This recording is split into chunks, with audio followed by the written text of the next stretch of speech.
Hello everyone. I'll be explaining the program and the congestion control using leaky bucket algorithm. Here, the learning objectives are to understand the formation of congestion in the network and also to understand how congestion can be controlled using the leaky bucket algorithm. So, here we write a program for the congestion control using leaky bucket algorithm and using C code, C programming.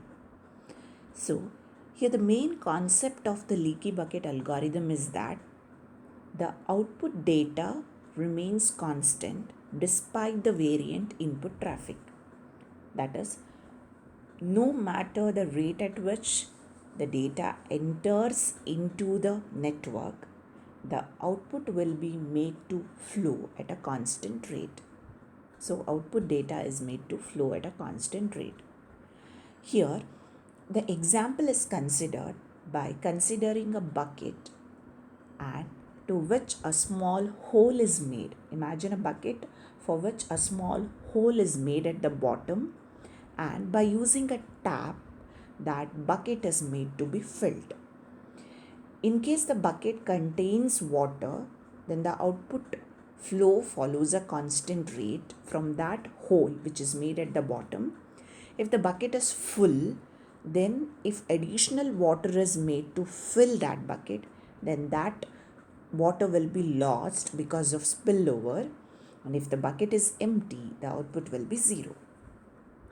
So considering that concept, that will be applied to a network interface where that network is considered to be containing a leaky hole and unregulated flow will be converted to a regulated flow.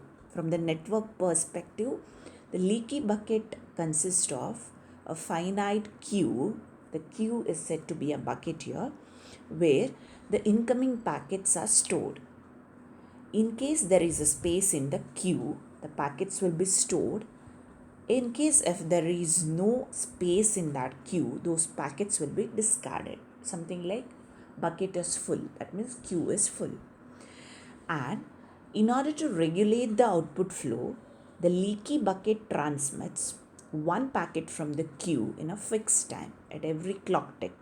Similar way, as there is a hole in the bucket, here it is made that only one packet from that queue is made to be transmitted.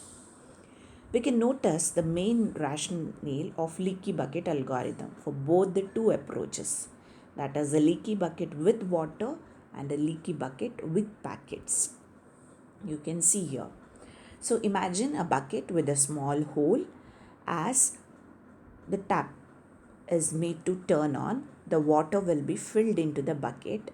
So in case if there is sufficient space, the water is made to fill, and from that small hole at the bottom, water drips out of the hole, which is at the constant rate.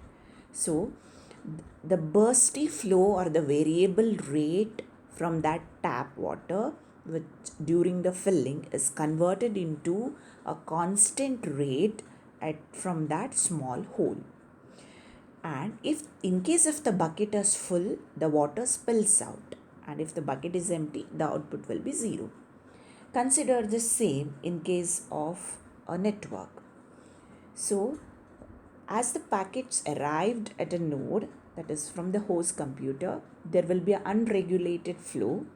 They are made to store in a queue or an input buffer, and from the output, the flow will be regulated. From the queue, the flow will be regulated. If there are very large buffers, cannot prevent congestion because of the timeout, delay, or maybe because of the slow processor also there may be congestion, or because of the low bandwidth also there might be a congestion. So here, this leaky bucket shapes the bursty traffic into a fixed rate traffic. The packets are dropped if the bucket is full, or if it is empty, the output will be zero. So, while the leaky bucket eliminates the completely bursty traffic by regulating the incoming data flow, but just the drawback of this leaky bucket algorithm is that It drops the packets if the bucket is full. Also, it doesn't take into account the idle process of the sender, which means that if the host does not transmit data for some time, the bucket becomes empty without permitting the transmission of any packet. Now, let us consider a program. So, let us consider the program here. First, it is a C programming. Hash include stdio.h is including the library file, that is standard input and the output files. Here, in the main directive, we have variables defined which are integer type. Bucket size, which is maybe the capacity of that buffer or the queue, and the packet size. I and j are the variables for those packet arrays, and iterations, how many times you want to fill the bucket or fill the queue. Rate at which we want the output flow.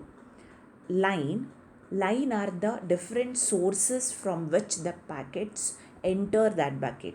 Maybe those are the different taps, as we have tab, and that initially the total packets are 0. First, enter the bucket size and the output rate will be printed onto the screen, onto the terminal window as you compile it, and then you run it by using ./a.out. So the bucket size is made to enter. It is bucket size is nothing but it is the capacity of that buffer which we are telling it. So output rate both will be in the megabytes, and the output rate is at which rate the output should flow out. So enter the number of input lines. Those are the number of different sources from which the data can enter. Now enter the input packet rate of those lines. We can one by one we can enter the packet rate of those lines, and also we can enter the number of iterations, and so many times we can enter the water into that bucket, or we can send the packets and we can make to store it into a buffer, and by regulating the flow from that buffer we will be taking the packets out. So in case first initially total was 0, now total is added with the packet, that is the first packet which is entered. If for example if the total is less than the bucket size, that means in case if the total value is less than the bucket size, that means there is a space in the bucket, that means there is a space in the queue, and we can add it to the bucket. So the bucket size will be added. In case if there is no space, that means the bucket is full and the queue is full, or the buffer is full, that means those packets are thrown out. That means those water is discarded or thrown out and packets are discarded. In case if the total is less than the rate, that means if the total packet size itself is less than that constant output rate, then whatever is that packet size, everything is transmitted and the total is made 0, so that the current bucket size will be now empty. In case if the total is greater than the rate, that means if your rate is 5 now, 5 Mbps, then in that case if the total is greater than that, that means there is still more water or still more packets, so we subtract that rate because only that rate will be sent out and the remaining will be obtained by subtracting. That will be the total. Let us see with the example.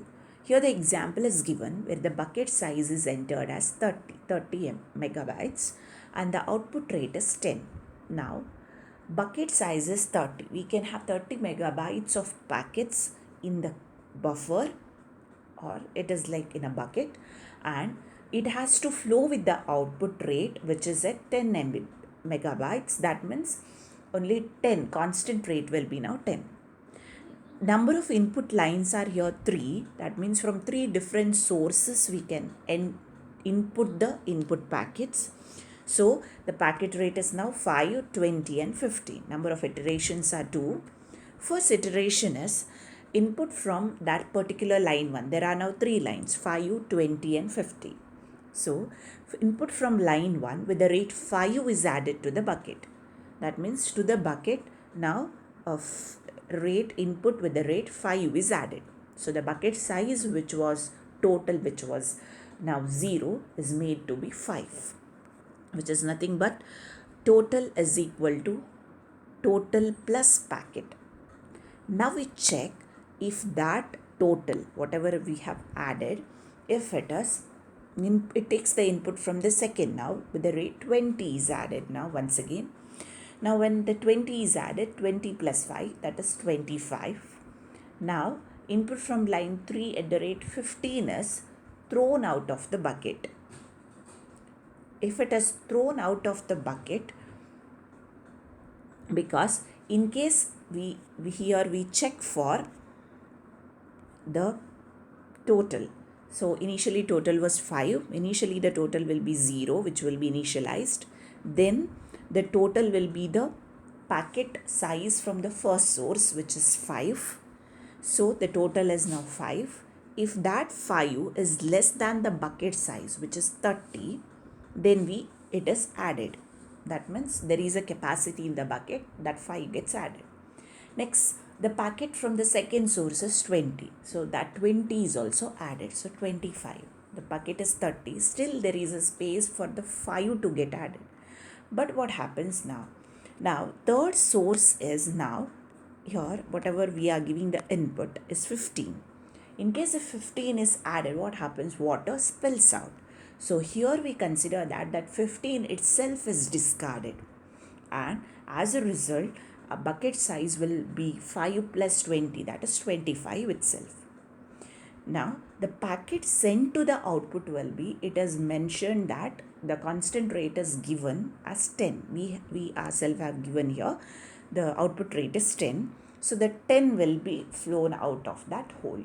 So the remaining after 10 flows out, it will be 25 minus 10, so 15. So 15 will be the current bucket size after the first iteration.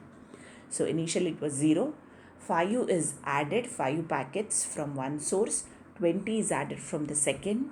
When we are trying to add the third one, which is 15, it becomes greater than the bucket size. So that third one is discarded. So the current bucket size will be 25 itself. Now using that small hole, that means it is made only constant rate data is made to be flown out. So the constant rate is now 10. So from that 25, 10 is discarded, 15 will be the bucket size. Now from the iteration 2, now once again consider now 5 is added. So for that bucket size which is 15 after the first iteration, when a 5 is added, it becomes now 20. Now for that 20, if a second source which is 20 is added, here the second source, consider those same input packet rates 5, 20, 15. Now if 20 is added, what happens? This 20 plus that 20, which will become 40. So if the total becomes greater than the bucket size, then what has to be done? We have to subtract that packet size which was added at the last. So what was added? Now here 20 was added, so 20 itself is thrown out. So the remaining is 20 itself. Now for that, if we add the third one is once again now 15. So when we add 15 to 20, it becomes 35. Once again the bucket size is 30 now. 35 is greater, that means water is spilling out. And here we are considering that the last packet added itself is discarded. So the remaining, the bucket size will be 20 itself. So packet sent at a rate of 10. So the remaining bucket size, now the current bucket size is 20 minus 10. So it is 10. So that is how we obtain the constant flow in the case of a leaky bucket algorithm. So the input which is bursty is converted to a fixed rate output. So this leaky bucket algorithm shapes the bursty traffic into a fixed rate traffic. As a result, congestion control is achieved. So because of the congestion here, what is done in the leaky bucket is the burst flow, which is of variable rate, is converted to the flow which is at the constant rate, and the packets which are with the unregulated flow are made to be regulated flow. And here, no matter the rate at which the packet enters that buffer, the outputs are made to flow out at a constant rate. So the learning outcome is knowledge how the congestion occurs, and also knowledge how to control the congestion using leaky bucket algorithm is studied. So the congestion can occur whenever packet arrives at a node. They are stored in the buffer, and if packets arrives are too fast, then the packets may find that there is no available buffer space. Even very large buffers cannot prevent the congestion because of the timeout delay. Even the slow processors takes more time. There might be congestion. Even because of the low bandwidth also there might be the congestion. That means whenever a network is not able to deliver all the packets which are sent from the source to the destination, there will be packets which gets discarded. As a result, that is nothing but a congestion. So this discarding of the packets have to be controlled. So we use a buffer and we make the flow of the packets in a regulated flow. So application areas are, this is used to control the rate in a packet switch network. This is what, so this is executed, compiled using CC compiler, and it is run with ./a.out, and we get the output. Thank you.